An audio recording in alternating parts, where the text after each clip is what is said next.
Les salutations ont été faites et je ne peux m'empêcher de réitérer la bienvenue de la part de notre Seigneur Jésus-Christ. Bienvenue à vous tous. Je voudrais saluer certaines personnes qui nous reviennent, notamment Josiane. Elle se fait remarquer, en toute martiniquaise qu'elle est. Et puis je voudrais saluer fraternellement notre bien-aimé frère Yeman. Bienvenue à toi, que Dieu te bénisse. Je me souviens de cette parole de Jésus que Jésus a dite à Marthe au sujet de Marie. Marie a choisi la bonne part et toi tu as choisi la bonne part, que Dieu te bénisse. Je voudrais aussi saluer le patriarche, il est jeune mais il est patriarche. Le boss, il se reconnaît, nous sommes de la même classe. Je voudrais te saluer en Christ Jésus et toute ta famille, ton épouse et toute ta famille. Saluer aussi notre chère sœur Elsa, je te salue. Et ta famille aussi, j'espère que maman se porte bien. Voilà. L'ancien trésor, il a dit que ça sent le retour des vacances, effectivement. On voit beaucoup de visages qu'on avait perdus de vue pendant un mois, parfois 2 mois. Mais je sais qu'il y a encore d'autres personnes en vacances. Et il y a notamment des personnes à qui il reste encore 1 semaine de vacances. Et nous voulons tellement voir ces gens-là avec nous. Alors nous souhaitons que cette semaine de vacances passe comme un clin d'œil afin que ces personnes puissent revenir à nous. Que Dieu puisse bénir ces personnes à bon entendeur. Salut. Voilà, frères et sœurs. Ce matin, j'ai voulu prendre un psaume avec vous, mais je ne vais pas prendre tout le psaume parce que c'est un psaume qui me fait du bien. C'est le psaume d'Asaph, le psaume 50, où il dit ceci: Dieu l'Éternel parle et convoque la terre. Depuis le soleil levant jusqu'au soleil couchant, de Sion, beauté parfaite, Dieu resplendit. Il vient, notre Dieu. Il ne reste pas en silence. Devant lui est un feu dévorant, autour de lui une violente tempête. Il crie vers les cieux en haut et vers la terre pour juger son peuple. Il dit: rassemblez-moi, mes fidèles qui ont fait alliance avec moi par le sacrifice. Ce message est extraordinaire. Premièrement, parce que c'est le fait que c'est Dieu lui-même qui s'adresse à la terre entière. Il s'adresse à son peuple. Bien sûr, par le biais de cet organe, de l'humain. Dieu se sert de nous, pas dans le sens qu'il nous utilise, mais il s'associe à nous afin de faire parvenir le salut à ceux qui ne le connaissent pas. C'est extraordinaire. Deuxièmement, c'est ce côté solennel. Vous savez, ce mélange empreint d'une part de gravité et de majesté. Quand c'est Dieu qui parle, eh bien, on ne peut pas se retenir. On l'écoute, parce que c'est lui qui parle. Mais Dieu a voulu faire les choses autrement aussi. Il ne s'adresse pas tout le temps, il ne s'est pas adressé tout le temps de lui-même, de sa voix à l'homme. Il associe l'homme. Il associe l'homme à tout ce qu'il fait. Et dans cette association, il permet à l'homme, en se rapprochant de l'homme, il permet à l'homme de se rapprocher déjà de lui. Dieu, il est extraordinaire. Prions le Seigneur. Je vous invite à incliner la tête. Seigneur Dieu Tout-Puissant, Dieu d'amour, Dieu de miséricorde, nous ne sommes que des hommes. Le statut que tu nous avais donné, Seigneur, nous l'avons perdu. Mais tu l'as gagné pour nous à la croix. Ce qui est important, Seigneur, tu l'as gagné pour nous. Maintenant, nous sommes comme ce diamant brut, et tu veux nous tailler afin que nous puissions paraître avec toute cette brillance. Merci Seigneur pour ton amour. Merci de nous apprendre tous les jours à connaître cet amour. Car nul ne peut venir à toi, Seigneur, s'il n'a pas en lui ce germe de la vie qui est l'amour. Merci encore une fois de plus au nom de Jésus. Amen. Mes amis, je ne suis ni pessimiste, ni alarmiste, encore moins défaitiste. Par contre, si je devais me définir, je dirais que je suis un réaliste spirituel. C'est-à-dire que j'ai les pieds bien ancrés sur la terre, mais contrairement au commun des mortels, j'ai constamment la tête dans le ciel. Je n'ai pas la tête dans les nuages, parce que ça veut dire autre chose, mais j'ai la tête dans le ciel. Je suis arrivé à un point où, chaque pas faisant, j'ai Jésus en ligne de mire. Heureusement pour moi, car c'est lui qui m'aide dans tous mes combats. Et je veux vous dire qu'en matière de combat, les attaques viennent de partout. Mais écoutez-moi bien. Le plus pénible des combats et le plus difficile à gagner est celui qui a pour champ la famille. Que ce soit la famille de sang ou la famille spirituelle, le plus grand des combats que nous avons à mener ici, c'est le combat au sein de la famille. Certaines personnes pensent que, arrivé dans l'église, eh bien, tout est gagné. Nous pensons vraiment que l'église est un havre de paix. Nous pensons vraiment que, en venant ici, en venant dans ce lieu, dans ce bâtiment que nous appelons église, enfin je dis église, mais vous savez bien ce qu'est l'église. L'église, c'est nous. Mais familièrement parlant, quand nous disons l'église, nous pensons vraiment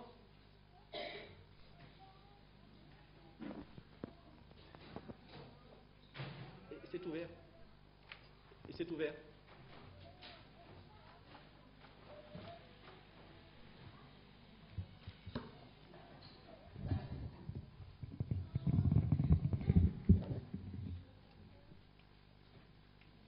Nous pensons vraiment, quand nous parlons, vous m'entendez? Oui, j'ai la voix qui porte de toutes les façons. Nous pensons vraiment, quand nous parlons d'église, eh bien, le fait seulement, le seul fait de se retrouver dans cette bâtisse, eh bien, nous avons déjà la vie éternelle. C'est extraordinaire de positiver de cette manière. Mais ce n'est pas ce que Dieu me dit. Nous avons notre part à faire. Quand nous sommes engagés là-dedans, quand nous nous sommes engagés avec Christ, eh bien, c'est à genoux et les yeux fixés sur Jésus et sur lui seul que se gagne la bataille. Les plus grands soucis qu'on puisse rencontrer, et je pèse mes mots, c'est au sein de la famille. Je vais retenir uniquement, avant de parler de la famille, la grande famille spirituelle, je vais parler de notre famille, la famille de sang. Papa, maman, les enfants. On peut même l'agrandir, on peut ajouter les cousins, cousines, tati et autres.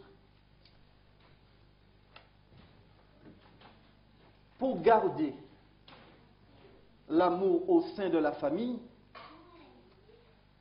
eh bien, il faut vraiment verser du sang et des larmes. Pourquoi donc?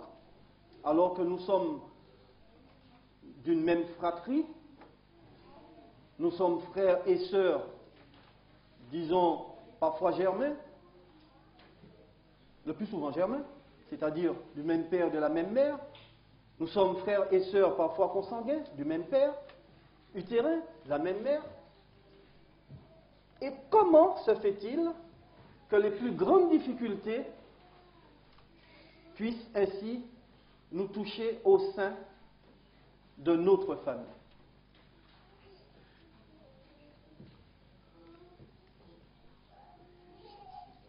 que nous pensons vraiment que nous sommes les initiateurs, les auteurs du trouble, du désordre qui nous arrive au sein de la famille? Vous savez, dans chaque conflit que nous rencontrons, eh bien, ces conflits portent la signature de son initiateur, Satan. Et c'est lui qui, tapis dans l'ombre, s'ingénue à monter les uns contre les autres. Et beaucoup d'entre nous se laissent prendre au piège. Le Seigneur nous dit ceci: car vous n'avez pas à lutter contre la chair et le sang. Mais nous avons à lutter contre les dominations, contre les autorités, contre les princes de ce monde des ténèbres, contre les esprits méchants dans le lieu céleste. Donc, le désordre qui peut se trouver dans la famille, d'un côté, ça ne vient pas de nous, c'est-à-dire que nous ne sommes pas les initiateurs, mais nous sommes tout simplement ceux qui sont tombés dans le piège de l'ennemi.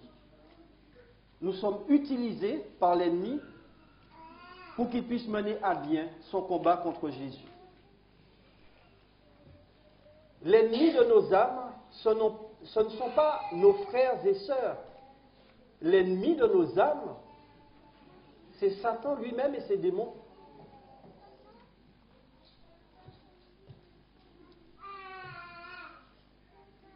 Dans la lettre que Paul adresse aux frères de Rome, l'apôtre nous donne non seulement l'une des clés pour triompher dans ce combat, mais il nous remet en mémoire le but de notre pèlerinage sur cette terre. Je vous invite à lire avec moi Romains chapitre 13,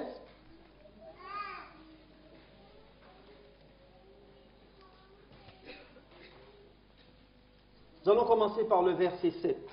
Le verset 7 est très intéressant, parce que l'apôtre dit ici: rendez à tous ce qui est leur dû. L'impôt à qui vous devez l'impôt, le tribut à qui vous devez le tribut, la crainte à qui vous devez la crainte, l'honneur à qui vous devez l'honneur.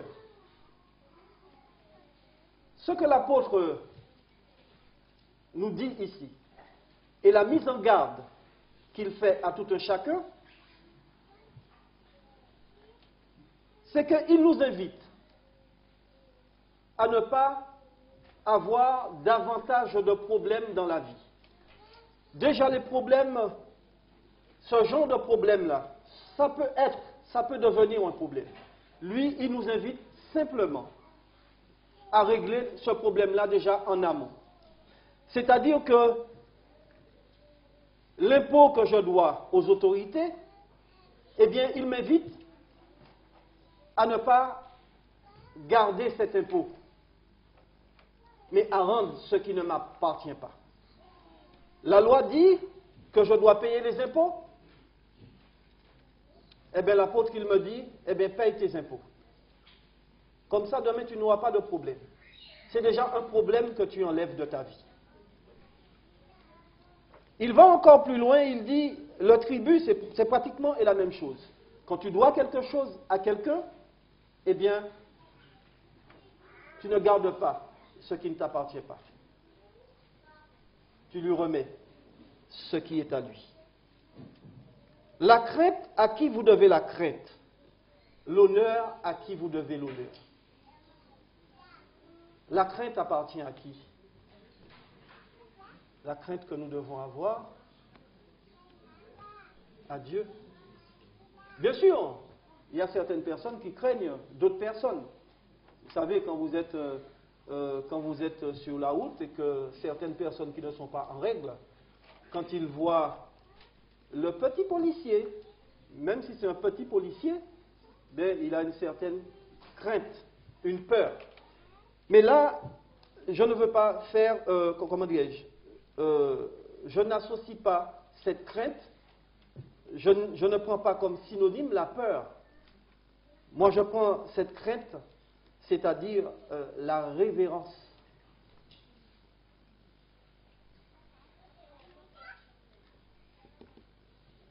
Si je dois révérer quelqu'un, je pense que c'est le Seigneur, mon Seigneur. Alors, la crainte, il va au Seigneur. L'honneur. L'honneur, on peut rendre l'honneur à tout un chacun. Chacun de nous, à un certain moment, mérite honneur. On lui fait honneur. Mais celui à qui je dois vraiment faire honneur dans ma vie, c'est encore mon Dieu. Le verset 8, l'apôtre nous dit, « Ne devez rien à personne, si ce n'est de vous aimer les uns les autres. » L'amour. L'amour. J'ai parlé tout à l'heure des problèmes qu'on peut rencontrer au sein de notre famille de sang. J'ai dit qu'il y a deux familles, cette famille-là, papa, maman, les frères, les sœurs, et notre grande famille spirituelle. Vous êtes de ma famille. Nous formons tous une famille. Mais l'apôtre me dit ceci, ne devez rien à personne si ce n'est de vous aimer les uns les autres. Est-ce que l'apôtre il me dit, si mon frère, il me prête quelque chose, si j'emprunte quelque chose de quelqu'un, puisque c'est mon frère, ben, je peux bien garder la chose, c'est mon frère. Mais vous savez, même dans ce sens, cela amène des soucis, cela amène des difficultés, des complications. Alors pour ne pas compliquer notre vie, pour ne pas se compliquer la vie, l'apôtre il dit ceci, ne devez rien à personne. Mais vous me devez quand même quelque chose et moi je vous dois quelque chose. Vous devez de m'aimer. Mais pourquoi dois-je aimer mon frère? Jean me dit ceci, celui qui n'aime pas n'a pas connu Dieu car, waouh, celui qui n'aime pas n'a pas connu Dieu car Dieu est amour. Si je dis que je suis chrétien, si je dis que je fais partie de l'Église, si je dis que je suis membre d'Église et que je n'aime pas mon frère, je n'ai jamais connu Dieu. Car celui qui dit qu'il aime Dieu qu'il ne voit pas et qui haït son frère ne connaît pas Dieu. L'amour dont parle Paul ici, c'est le même amour que Paul décrit dans 1 Corinthiens 13. C'est-à-dire que c'est un amour qui ne blesse pas. Mais je suis en train de prêcher pour moi, hein, frères et sœurs. Hein, parce que oh, combien de fois j'ai blessé beaucoup de personnes. Et si toutefois ça c'est arrivé parmi vous, bon, je vous demande pardon. Mais l'amour dont parle Paul ici, c'est cet amour que nous devons chercher à saisir.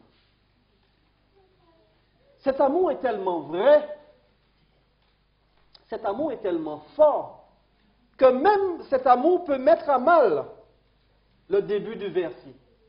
Que j'ai tellement d'amour pour mon frère que s'il me doit quelque chose, par amour, j'ai déjà oublié qu'il me doit.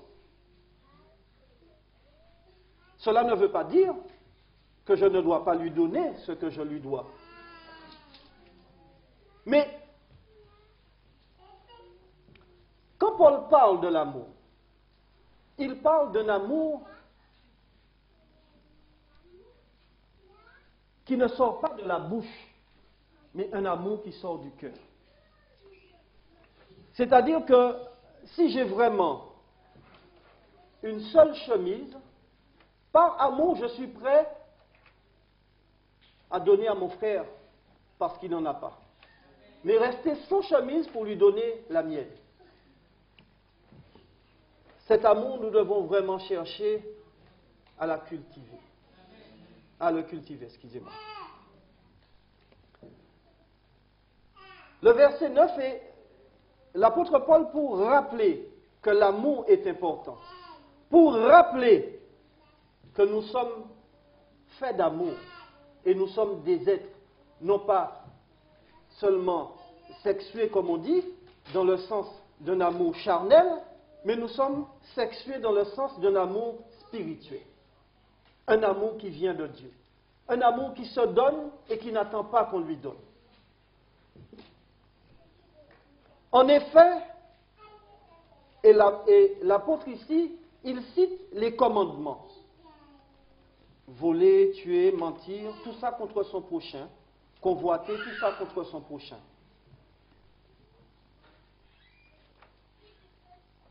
Il dit,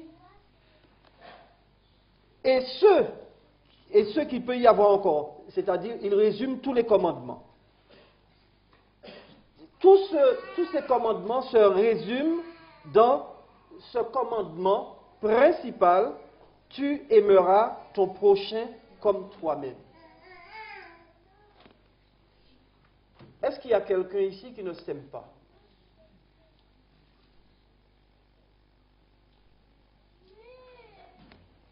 Vous savez, soyons vrais, beaucoup d'entre nous, eh bien, on ne s'aime pas. Je ne m'aime pas moi-même. C'est-à-dire, je m'explique. Si je m'aimais vraiment, en tout cas, moi je ne suis pas en train de vous faire un cours sur le nombrilisme, hein? Non. Si je m'aimais vraiment, je sais pertinemment, parce que Dieu me le dit, je sais que la viande, admettons, la viande, elle n'est pas bonne pour moi. Je sais que si je mange tel aliment, que ce n'est pas bon pour moi. Ce n'est pas bon pour mon corps. Si je m'aimais vraiment, j'allais prendre la résolution de dire stop à cet aliment. Mais il faut voir aussi qu'il y a en nous quelque chose de fort et de puissant. Nous sommes faits de chair. Et la chair, c'est dans la chair que se trouve le péché, la convoitise et tout. Et cette chair est en train de lutter avec moi. Et à chaque fois, la chair remporte, plus souvent que rarement, la chair remporte la victoire.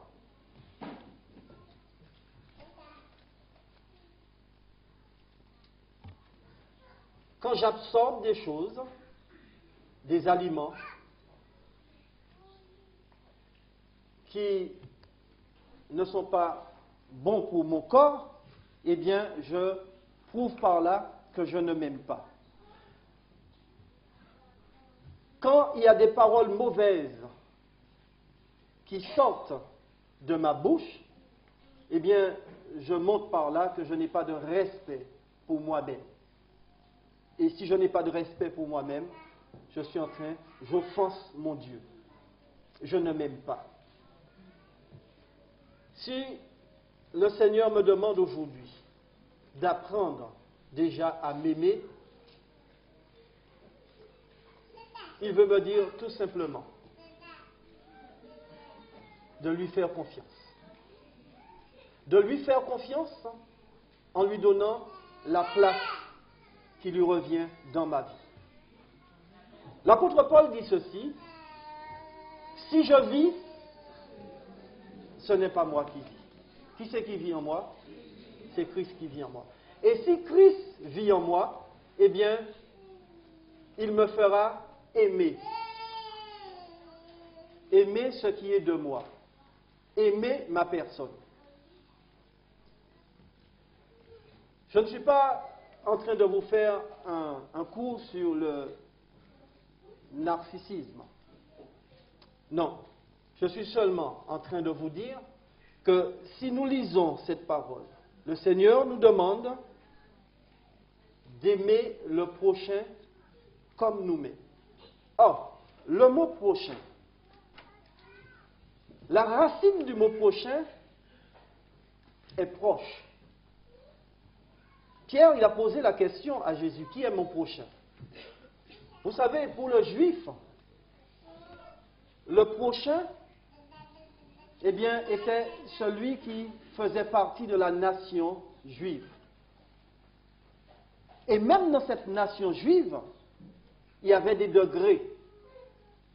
Car un pharisien ne pouvait pas considérer un pécheur, par exemple,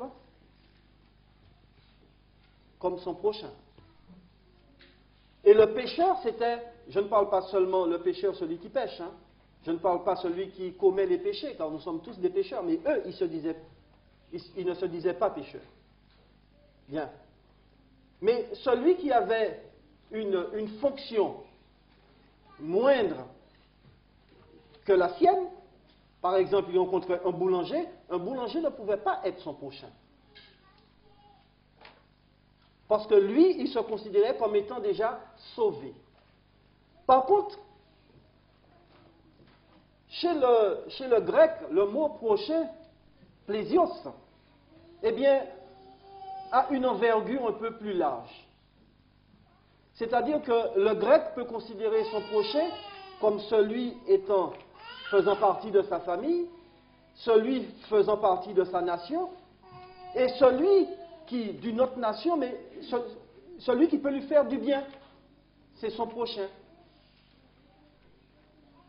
Mais, vous savez, Jésus, il a donné une dimension autre à ce mot prochain. Nous avons tendance à dire que le prochain est celui qui a besoin de moi. Effectivement, celui qui était souffrant, qui avait été attaqué par les brigands, et a rencontré son prochain, en la personne du Samaritain.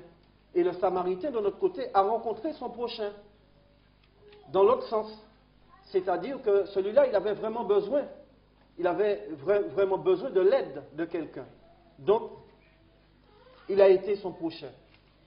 Mais le prochain n'est pas forcément celui qui est proche de nous.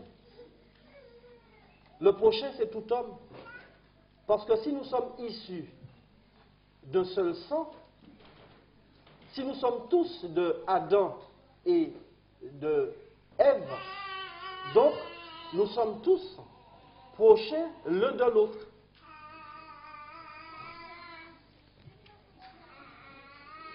Aimez-vous les uns les autres. Tu aimeras ton prochain comme toi-même. Il continue au verset 10 en disant « L'amour ne fait point de mal au prochain. L'amour est donc l'accomplissement de la loi. » Ah, beaucoup de personnes disent, enfin on disait ça plus dans le temps, que les adventistes du 7e jour, eh bien, sont sous la loi parce qu'ils font ce que dise la loi. Mais si vous êtes chrétien, si vous aimez votre prochain comme vous-même, eh bien, vous ne faites que accomplir la loi. Mais vous n'êtes pas pour autant sous la loi parce que vous n'êtes pas sauvé par cette loi. Mais puisque vous avez Jésus en vous, vous ne pouvez pas faire autrement que d'aimer tous ceux qui sont autour de vous.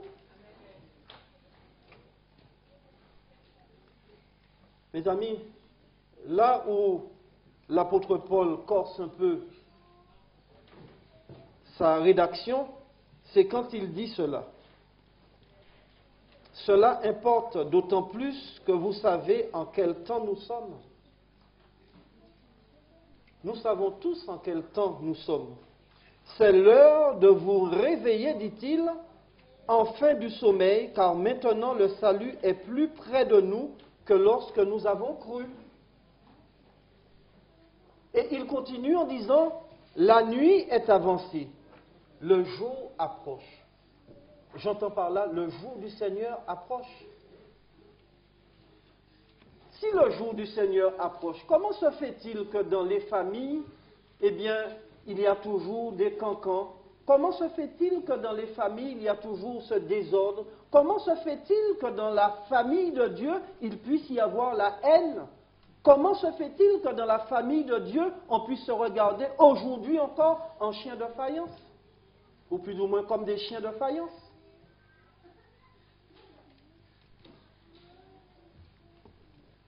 Jésus, il a donné un commandement nouveau qui n'était pas nouveau. Mais il était nouveau pour beaucoup de personnes. Aujourd'hui encore, il nous invite à reconsidérer les choses et surtout reconsidérer ses paroles. Tu aimeras ton prochain comme toi-même. Frères et sœurs, la nuit est avancée. Le jour approche. Je dis cela parce que vraiment nous avons tendance à dormir. Dans toutes les églises, les gens ont tendance à dormir.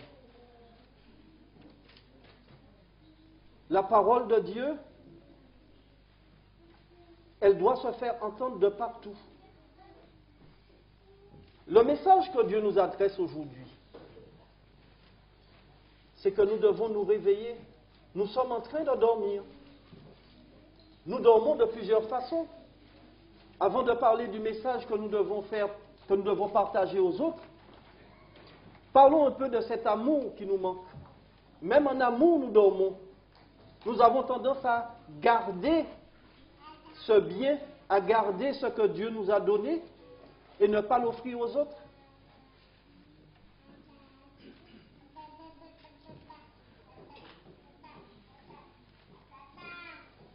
Ici, dans cette église, les activités laïques, avec le concours de tous les départements, ont ce désir de se rencontrer, comme les apôtres, et de faire du mois de septembre un mois de jeûne, un mois de prière. Aucune personne ici ne doit s'absenter. Nous avons un intérêt dans ces prières, dans ce jeûne.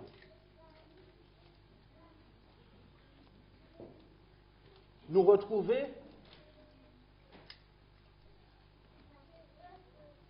prendre conscience de l'heure dans laquelle nous trouvons. C'est l'heure de se réveiller, frères et sœurs. C'est l'heure de se réveiller. Le jour du Seigneur approche. La nuit est avancée, frères et sœurs. Je le dis parce que nous lisons la Bible.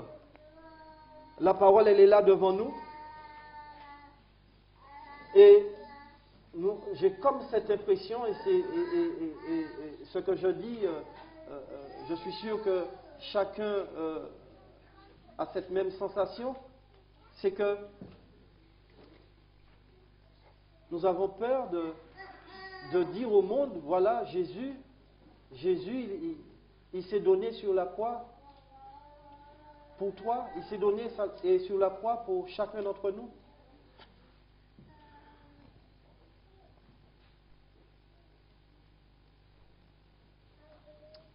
Dépouillons-nous donc des œuvres des ténèbres.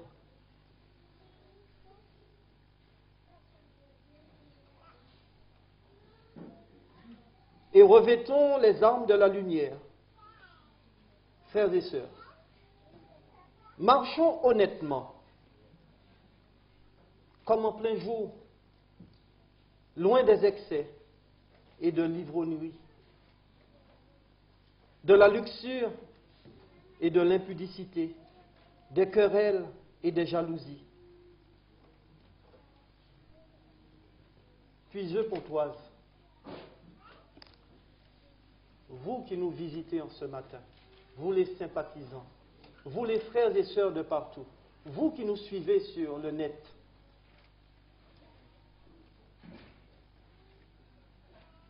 revêtons le Seigneur Jésus-Christ. Et n'ayons pas soin de la chair pour satisfaire nos convoitises.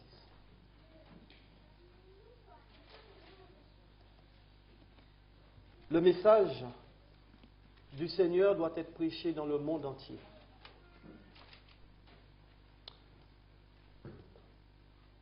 J'ai noté ceci sur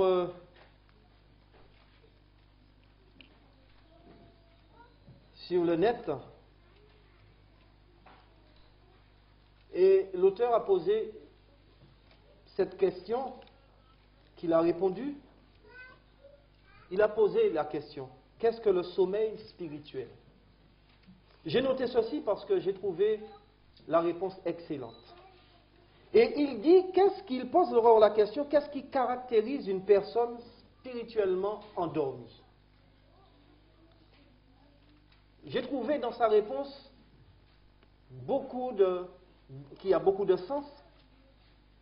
J'ai trouvé cette réponse très pertinente, avec un soupçon d'ironie. Il dit ceci: en général, quelqu'un qui dort n'est pas très actif. Je dirais qu'il n'est pas actif du tout. Mais paradoxalement, celui qui dort spirituellement est souvent très occupé, mais pas au service de Dieu. Il peut même être débordé tellement les inquiétudes de la vie ou la recherche des plaisirs, du prestige ou de la richesse l'accaparent. Et du coup, il ne se soucie pas vraiment de ses besoins spirituels. Une personne éveillée sur le plan spirituel, quant à elle, se rend compte qu'elle vit les derniers jours. Elle travaille donc aussi activement que possible à l'accomplissement de la volonté divine. Quand nous dormons spirituellement, eh bien, croyez-moi, et c'est pour ça qu'il dit que c'est vraiment paradoxal, c'est que on est très occupé. La personne qui est spirituellement endormie, ne croyez pas, elle est très occupée. Elle a beaucoup d'activités, mais des activités qui ne sont pas en relation avec celles de Dieu. Cette personne n'est pas au service de Dieu, mais la personne est très débordée, tellement les inquiétudes de la vie ou la recherche des plaisirs, du prestige ou de la richesse l'accaparent. Nous devons réfléchir à tout cela. Que nous ne soyons pas de ceux qui, endormis, sont vraiment fatigués à cause des activités qui n'ont rien à voir avec celles du Seigneur. Les richesses de la vie, les plaisirs, les inquiétudes de la vie ne doivent pas nous accaparer.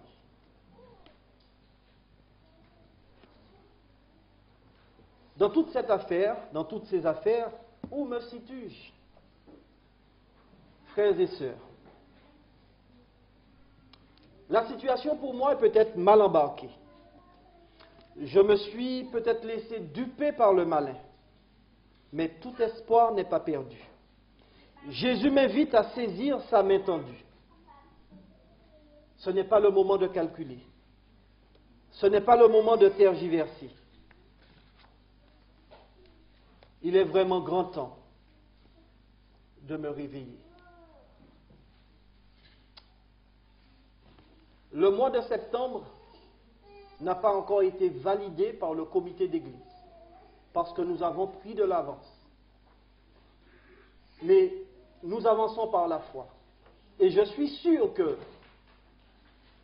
ce que Dieu veut, c'est que cette église puisse prospérer en âme gagnée. Le ministère personnel et tous les départements seront, dès le 5 septembre, sur le pont. Chacun a sa partition à jouer. Mais ce n'est pas parce que chacun a sa partition à jouer que la musique doit être une cacophonie. Non. Nous aurons la plus belle, la plus fluide et la plus merveilleuse des musiques. Ce sera une symphonie parfaite, car Jésus est au milieu de nous. Que Dieu puisse bénir notre entendement et que chacun, aujourd'hui, puisse prendre la décision, sa décision avec Jésus, et qu'ensemble, visiteurs, sympathisants, ceux qui nous suivent, et que cette Église, que les membres puissent former une seule et même personne en Christ Jésus. Que Dieu nous bénisse.